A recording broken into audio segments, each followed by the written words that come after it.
Bonjour à tous, j'espère que vous allez bien. Coach Manté, je suis. Et bien, j'aimerais opiner par rapport à une question très fondamentale par rapport à l'apprentissage de l'anglais. La question, c'est de savoir si l'on doit essayer d'apprendre l'accent américain, apprendre à parler l'anglais comme les Américains. Et puis, à cette question, je voudrais dire que eh bien, nous sommes dans un monde aujourd'hui dans lequel euh, l'Amérique a pris une place très importante. Et donc, les Américains veulent s'imposer au monde et donc avec leur langue, avec leur accent, avec leur anglais. Et donc, ne pas parler l'anglais américain ne nous limite pas par rapport à la communication, je vais dire, sur le plan africain. Nous pourrons toujours communiquer quand on est en Afrique avec notre accent pur, authentique africain, quand on parle notre accent en anglais. Ben, la galère commence lorsque nous commençons à interagir avec les Américains. Voyez-vous? Et du coup, lorsqu'on commence à écouter les Américains, à participer à des séminaires, des conférences avec des Américains, c'est là qu'on se rend compte que c'est vraiment compliqué. Parfois, on ne comprend vraiment rien. On se dit, mais qu'est-ce qui est arrivé à mon anglais? Voyez-vous? Et ça nous fâche, ça nous met en colère. On se dit que non, on ne connaît rien en anglais. Parce que là, c'est vraiment un autre anglais qu'on découvre en ce moment. Et donc, ça dépend de vos fréquentations. Si vous devez vraiment interagir avec les Américains, communiquer avec les Américains sans hypocrisie, moi je pense que vous devriez apprendre à parler l'anglais américain. Vous ne serez jamais authentique, je vais dire naturel comme eux, mais vous allez vous rapprocher d'eux.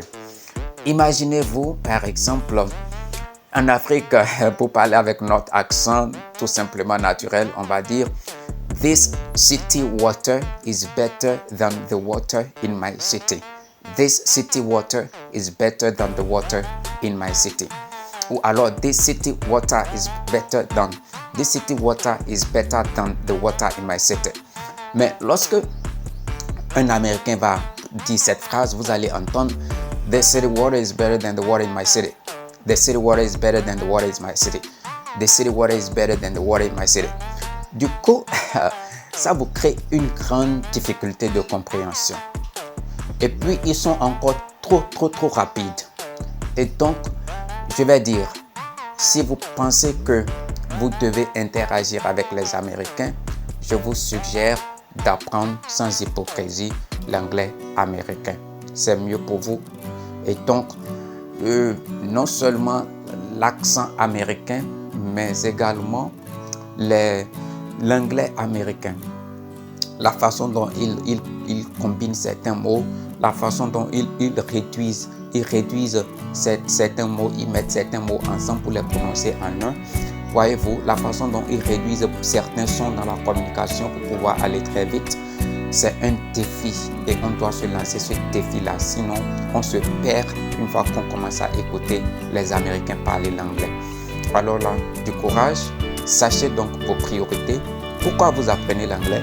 Avec qui vous voulez pas communiquer?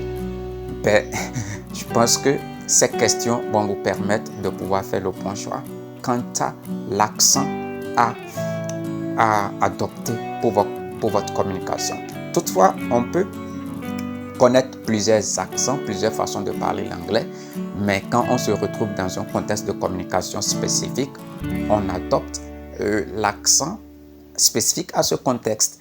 Je n'irai pas au Ghana, par exemple, et commencer à parler l'anglais comme un Américain. Ben, là, je souffre mieux. Quand je suis là, je parle, je communique très clair, l'anglais est clair.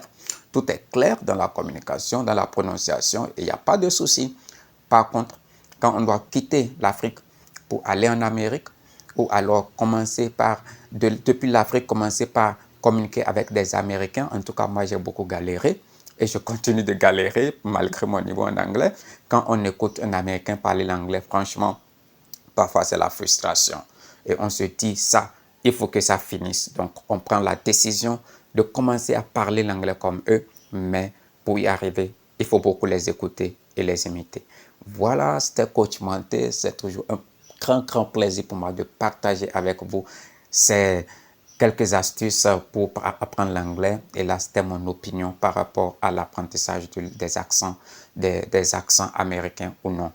Merci bien. Soyons authentiques, soyons africains, soyons fiers de notre identité.